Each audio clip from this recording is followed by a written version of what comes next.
الأهلي مازال مستمر في تقديم أداء باهت وأداء غير مقنع لجماهيره رغم الفوز 2-0 على الإسماعيلي، ولكن الإسماعيلي متزيل ترتيب الدوري المصري.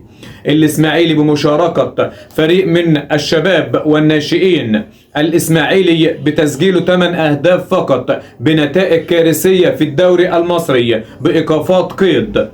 لعيبة النادي الأهلي اليوم بتقدم أسوأ مباريات النادي الأهلي في الفترة الحالية.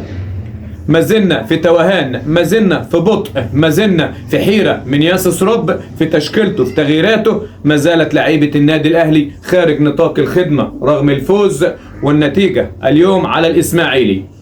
ولكن القادم من بطولة الدوري، القادم من بطولة إفريقيا، على ياسس رب ولعيبة النادي الأهلي مراجعة أنفسهم قبل فوات الأوان.